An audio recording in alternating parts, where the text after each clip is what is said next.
Hey guys! In the last lesson we created the 3 pages that will serve as a basis for our slider. We also created a specific image size to be used in our slider. Today we also need to get the Customizer's fields structure ready. We will create 3 fields in Customizer. A field to allow the user to choose the page that will serve as a basis for the slider, a field that will allow the user to input a text for the button, and the last field that will let the user input a URL.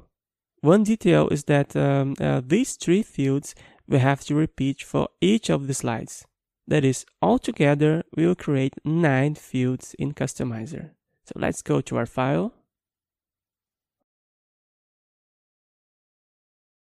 Well, I'm gonna add a lot of comments here in the file so we don't get lost. So pay a lot of attention to what I'm gonna do, okay? There will be lots of fields, so be careful not to get lost. I'm gonna make a separation line here, just to visually separate one section from the other. And here's a comment. Slider section. First, I have to create the section code. To speed up my work, I'll copy the code from the copyright section, which is up here. And I just have to change the section ID. Now it will be sec_slider. I'm gonna put a new title too, and a different description. I'm gonna create the first field before a comment for identifying the field. Field 1, slider, page, number 1. For this, I need a setting and a control. To speed up my work again, I'm gonna also copy this here.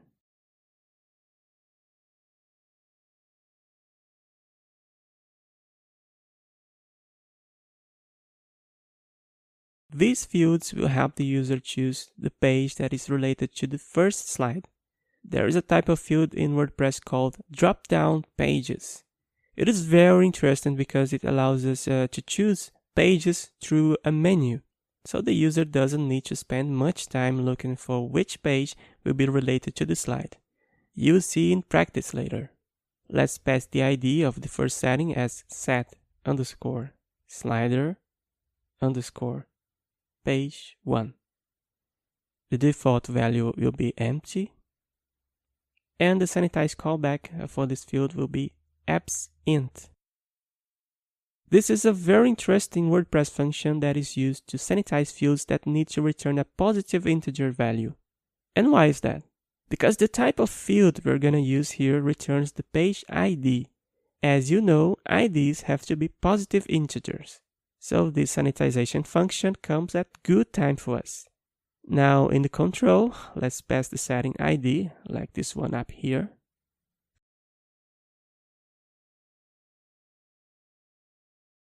I'm gonna change the label and the description.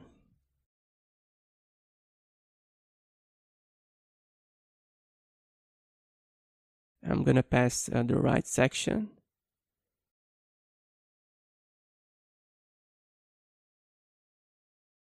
And here in the type, I'm gonna pass the drop-down -pages value. All of this here will create a menu, as you see later. The next field will be for the button text. Let's copy this here to speed things up.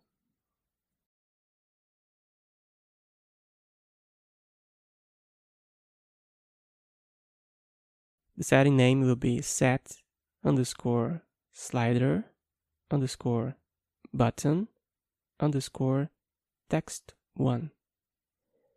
Default value empty. Since it's a text, I'll use the same sanitized callback we used in the copyright.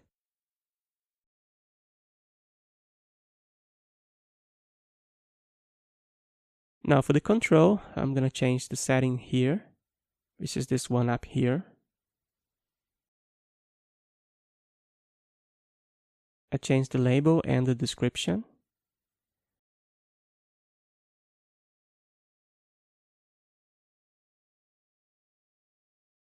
The section is this one right here.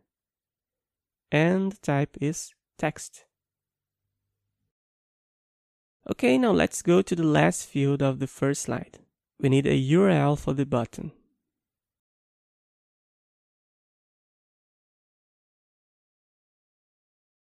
The setting is set underscore slider underscore button underscore URL1.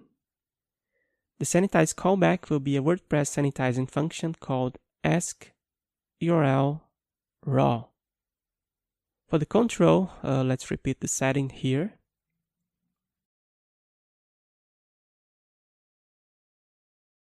I changed both the label and the description. The section is always the same, and the type is URL. URL is a special WordPress field, a kind of text box which allows the user to enter a URL, just that. Okay, now we got all the fields for the first slide. Let's jump right into the customizer.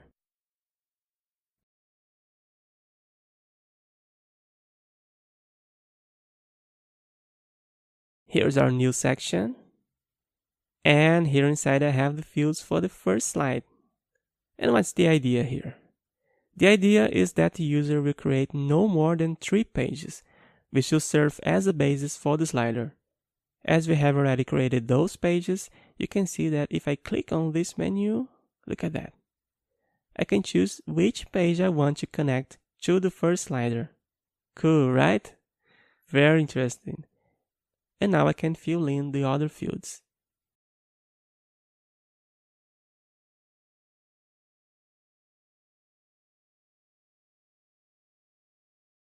Okay, by doing this, I already have all the necessary data for the first slide. So part of the information will come from the page, like the title, the content, and the featured image. And the other 2 fields will be these 2 here. You must be wondering why I did this. Wouldn't it be easier to concentrate all information in just one place? Well, there's no way to concentrate all the information on the pages, for example. And I've already explained the reason.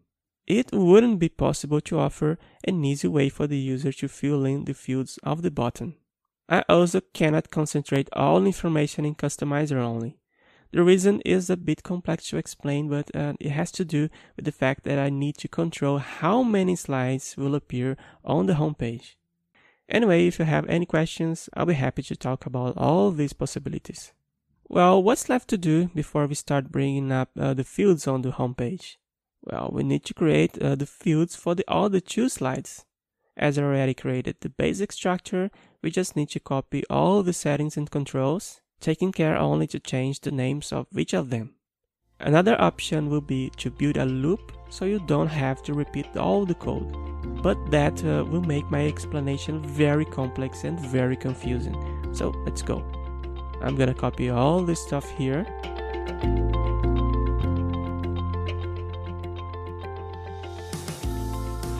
And I'm gonna change the necessary fields to slider number 2.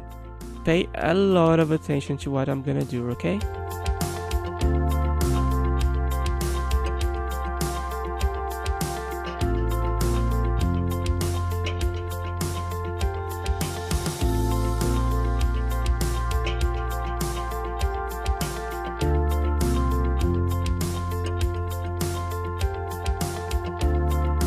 And now let's do the same thing for the third slide.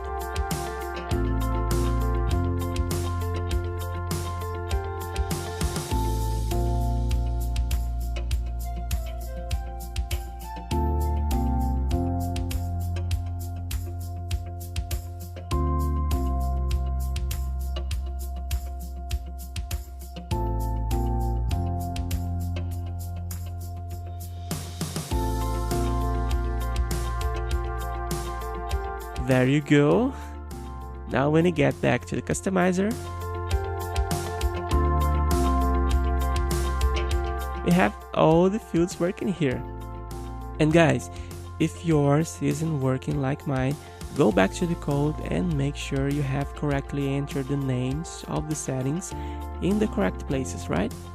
Let's fill in the missing fields.